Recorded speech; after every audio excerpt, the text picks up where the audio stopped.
المؤثرات الصوتية وأهميتها. الصوت عموما والمؤثرات الصوتية خصوصا من أهم ركائز الإنتاج الإعلامي، سواء كان مرئيا أو مسموعا. كيف؟ وهو الذي يحرك المشاعر ويحاكي الواقع ويرفع من قيمة العمل، بحيث كلما كان مشغولا بحرفية عالية نال انتشارا أكثر وأكبر. ماذا سوف نستفيد من هذه الحلقة؟ أولا، ما هي المؤثرات الصوتية؟ ثانيا، ما أهمية وأثر المؤثرات الصوتية بالعمل الإعلامي، مع مثال سوف تشاهدونه بعد قليل، تابعوا للنهاية. ثالثا، كيف يقومون بصناعة وإنشاء المؤثرات الصوتية وتحديدا في الأفلام؟ رابعا، ما هي المصادر المجانية للمؤثرات الصوتية، وما هي المصادر المحترفة المدفوعة للمؤثرات الصوتية؟ قبل البدء لا تنسى الاشتراك في القناة ليصلك كل جديد، وتفعيل زر التنبيهات على الكل، وترقبوا الحلقات القادمة في كل يوم جمعة بإذن الله تعالى. وتشرف بمتابعتكم على كل الحسابات: تويتر، فيسبوك، سناب شات، وتحديدا على منصة باز. نبدأ بسم الله على بركة الله.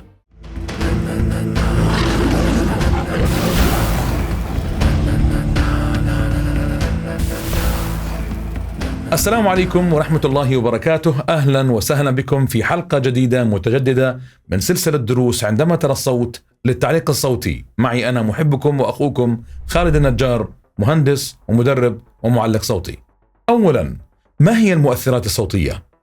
من موقع ويكيبيديا، تعريف المؤثرات الصوتية، أو كما تعرف باللغة الإنجليزية Sound Effects، هي أصوات مصطنعة تضاف لتعزيز المحتوى الفني أو المحتويات الأخرى لفيلم سينمائي، أو مثلا فيلم كرتون، أو لعبة إلكترونية، أو موسيقى تصويرية، أو أي وسائل إعلام أخرى. هذا من موقع ويكيبيديا. ثانيا، ما أهمية وأثر المؤثرات الصوتية، مع مثال عملي ستشاهدونه الآن.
كما شاهدتم، أحد أهم الأسباب للاعتماد الرئيسي على المؤثرات الصوتية في الأعمال الفنية هو عدم إمكانية استخدام الأصوات الطبيعية التي تحدث في خلفية المشهد السينمائي، طبعا لضعف الجودة في حين التصوير، فيتم الاستعاضة عنها بعد التصوير وأثناء عملية إعداد الفيلم بأصوات مشابهة لها عالية الدقة ذات جودة عالية لتعزيز المشهد وللحفاظ على مستوى واحد من الشدة والنقاء الصوتي خلال العمل الفني. هنا وتزداد الحاجة للمؤثرات الصوتية في الأفلام الحربية التي تصور المعارك، فلا بد من أصوات صهيل الخيول، صراخ القتلى، صليل السيوف، انفجار القنابل وهزيم المدافع، وصوت صفير سقوط القنابل من الطائرات.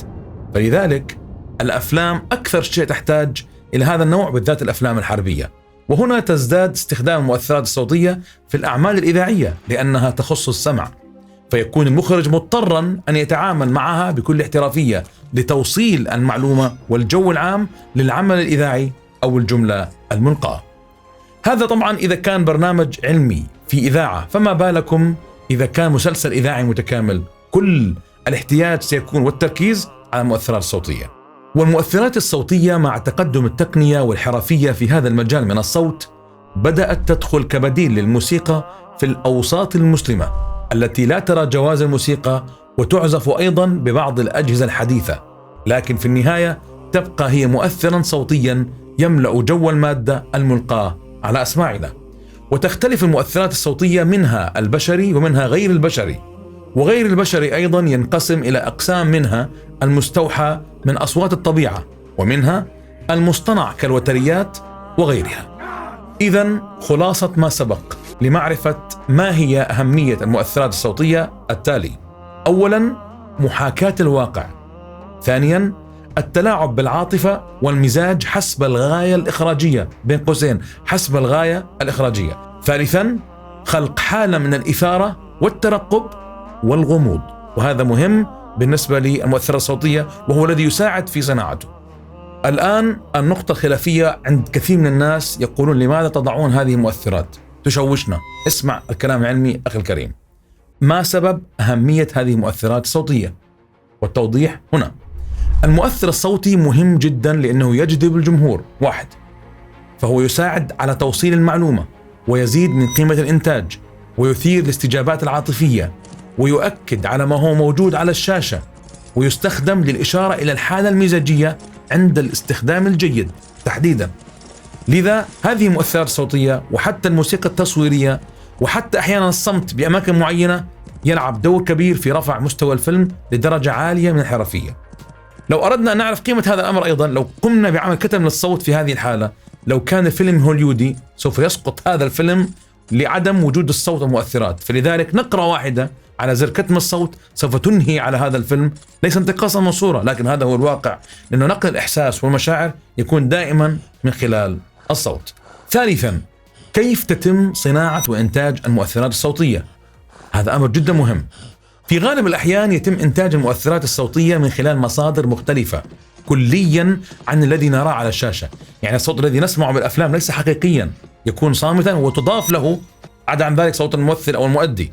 على سبيل المثال، إنتاج أصوات الوحوش مثلا الكاسرة وتقنيات المستقبل في أفلام السينما يجري من خلال استعمال أصوات وأدوات تحاكي الواقع، مثلا صوت هبات النسيم، أصوات المحركات المزدوجة للطائرات، إدخال مجموعة أصوات مختلفة معا في حالة معينة لتخلق جو معين يتناسب مع الصورة الموجودة على الشاشة.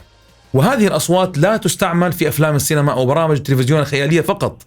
مثلا في برنامج وثائقي أذيع على الراديو ويحمل اسم صوت الرياضة، هكذا كان يشرح المذيع دينيس باكستر كيفية إضافة الأصوات إلى الأحداث الرياضية من التجديف إلى ألعاب القوة. يعني هذا من الأمور التي يستشهد بها لأجل هذا الأمر. وعلى سبيل المثال في سباقات الخيل سيكون من المستحيل وضع أجهزة لرصد الأصوات الصغيرة، تحديدا مع وجود ضوضاء عالية على طول أرضية السباق، لذا يذاع تسجيل مسبق لأصوات السباق عند إجرائه، أو يقوموا باستبدال أصوات بأصوات أخرى تحاكي الواقع.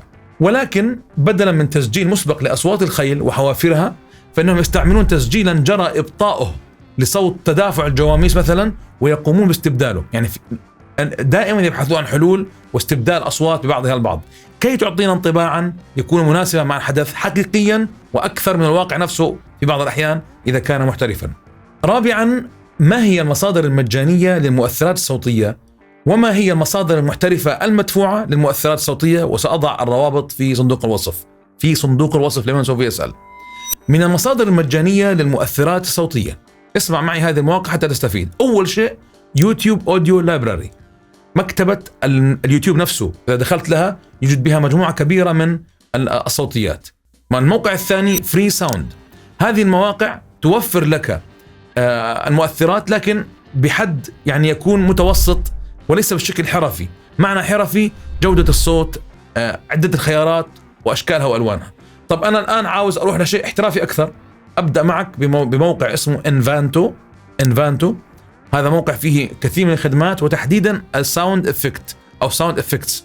الموقع الثاني ابيديميك، من أشهر المواقع كثيرة لكن أنا اخترت موقعين أنا نفسي أستخدمهم كثير الأحيان لأتعامل معهم ويسهل عليك الوصول والحصول على تنوع في الخيارات وجودة عالية في هذا الأمر. في نهاية الحلقة لا تنسوا متابعتنا في الحلقة القادمة والتي سوف تكون بعنوان كيف أعرف مشكلة صوتي؟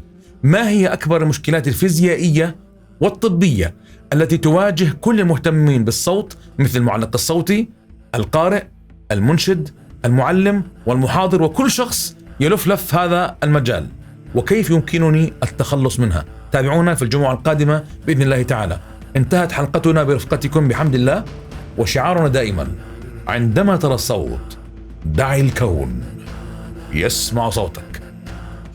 السلام عليكم. عندما ترى الصوت